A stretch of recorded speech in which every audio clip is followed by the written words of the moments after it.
Hello everyone, good morning. তো আজকে ভিডিওটা শুরু করছি বাবার বাড়ি থেকে। তো দেখো, বাবা সকাল সকাল বাজারে গিয়েছিল, গিয়ে নিয়ে এসছে কাতলা মাছ। বললো যে দই কাতলা করতে। তো চলো, সেই মতো মাছগুলোকে আমি ভালো করে ধুয়ে নিয়েছি। নিয়ে দেখো, লবণ আর হলুদ মাখিয়ে নেবো। আর এদিকে আমি তো কড়া বসিয়ে দিয়েছি। দেখো, কড়া তো বসিয়ে দিয়েছি। দিয়ে দেবো এবার সর্ষের তেল। সর্ষের তেলটা একটু গরম হতে থাক ততক্ষণ।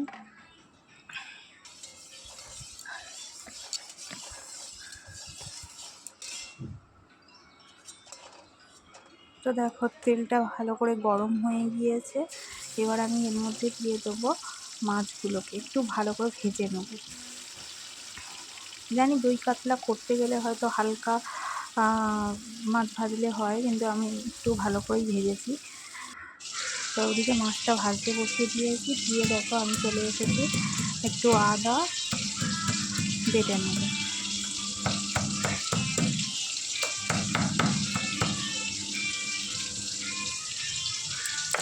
পেঁয়াজটাকে তো কুচিয়ে নেব, আর আদা রসুন একসাথেই পেস্ট করে নেবো আমি।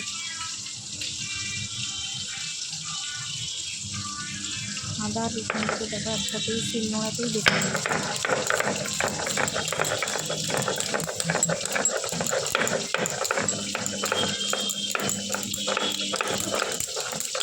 দেখো, আদা রসুন বাটা আমার কমপ্লিট। দেখো, এখানে পেঁয়াজটা কুচিয়ে নিয়েছি আর আদা রসুন একসাথে পেস্ট করে রেখে দিলাম। মাছগুলো আগে যে মাছগুলো দিয়েছিলাম, তো সেগুলোই এবার দেখো হয়ে গিয়েছে ভাজা।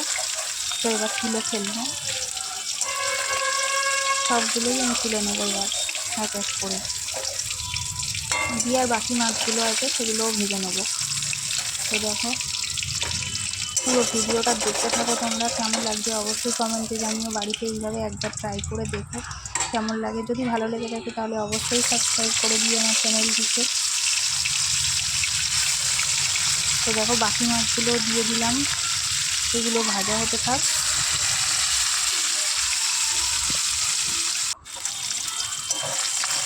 তো দেখো, এগুলোও ভাজা হয়ে গেল, এগুলোকেও আমি তুলে ফেলবো এবার। তো দেখো, পুরো সব মাছগুলোকে ভাজা হয়ে গিয়েছে। এবারে হচ্ছে এই একই তেলের মধ্যে আমি আর কোনো এক্সট্রা কোনো তেল দেবো না। এই তেলের মধ্যেই আমি দেখো পেঁয়াজ কুচিগুলোকে দিয়ে দিলাম। তো পেঁয়াজ কুচিগুলো একটু ভাজা ভাজা হতে থাক।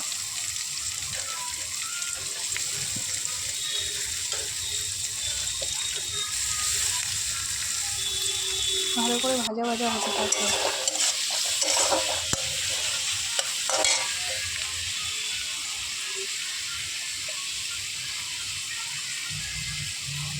তো দেখো, এবার এর মধ্যে দিয়ে দিলাম পরিমাণ মতো লবণ। তো প্রথমে তেজপাতা দিয়েছিলাম, বলতে ভুলে গিয়েছি। তো প্রথমে তেলের ওপর তেজপাতা দিয়েছিলাম, দিয়ে আমি দিয়ে দিয়েছিলাম পেঁয়াজ কুচিগুলো। এবার লবণ দিয়ে দিয়েছি পরিমাণ মতো। তারপর দেখো, পেঁয়াজগুলো ভাজা হয়ে গিয়েছে, সেই জন্য আমি দিয়ে দিলাম আদা রসুন বাটাটা। তো এটাকে ভালো করে কষাতে থাকবো যাতে কোনো কাঁচা গন্ধ না থাকে। তো দেখো কেমন তেল খেয়েছে।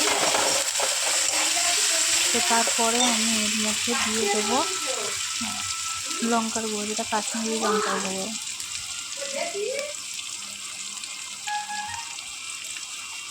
যেহেতু আমি মাছে হলুদ দিয়ে ভেজেছি, সেই জন্য, আর এটা হচ্ছে দই কাতলা, সেই জন্য একটু সাদাটে ভাব থাকবে। কিন্তু আমি মাছে যেহেতু হলুদ দিই, সেই জন্য আমি তরকারিতে আর হলুদ দিলাম না। তো দেখো, এবারে ভালো করে কষানো হয়ে গিয়ে তেলও ছেড়েছে, দেখতে পাচ্ছ। আর এই দেখো, বাটিতে আমি আগেই বেটে রেখেছি কাজু বাদাম একটু বেটে রেখেছিলাম। আর তার মধ্যে আমি একটু দিয়ে দেবো টক দই, মানে যতটা পরিমাণে লাগবে ততটাই নেব।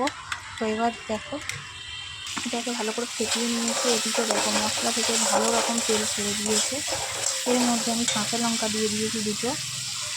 দিয়ে এবার ওই কাজু বাদাম আর টক দইয়ের যে পেস্টটা, সেটাই আমি দিয়ে দিলাম।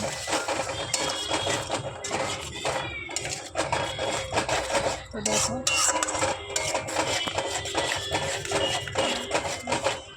ভালো দেখো এর সাথে থাকবো, এটা নাড়াচাড়া করতে থাকবো। দেখো এখনও ফের তেল ছেড়েছে, আবার যত তেল ছাড়বে তত রান্নাটা আরও সুন্দর হবে, কালার খুব সুন্দর আসবে তরকারি। তো সেই জন্য ভালো করে কষাতে হবে মশলাটাকে। তো দেখো এবার এর মধ্যে দিয়ে দেবো খুব অল্প পরিমাণে জল, খুব বেশি জল দিলে কিন্তু ভালো লাগবে না, তো অল্প পরিমাণে একটু জল দিয়ে দিয়েছি। তো এবার এটা ফুটে ওঠা পর্যন্ত অপেক্ষা করছিলাম। তো দেখো ফুটেও উঠেছে। তো এর মধ্যে আমি এক এক করে ভেজে রাখা মাছগুলোকে আমি এবারে দিয়ে দেবো।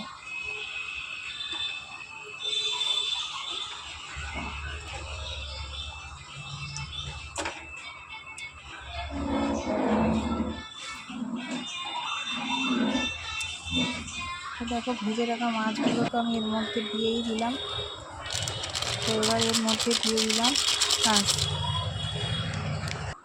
সানরাইসের যে গরম মশলার গুঁড়োটা হয়, তো সেটাই আমি দিয়ে দিলাম। সানরাইসের গরম মশলার গুঁড়ো তোমরা চাইলে মানে বেটেও দিতে পারো, গরম মশলার আমার গুঁড়ো ছিল তাই আমি গুঁড়ো দিয়ে দিয়েছি।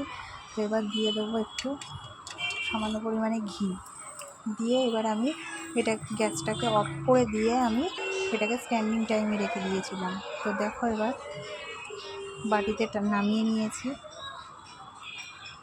কার কার জিভে জল চলে এসেছে অবশ্যই কমেন্টে জানাও, আর ভালো লাগলে অবশ্যই চ্যানেলটিকে সাবস্ক্রাইব করে দিয়ে দিও। আজকের মতো এখানেই শেষ করছি, টাটা বাই বাই।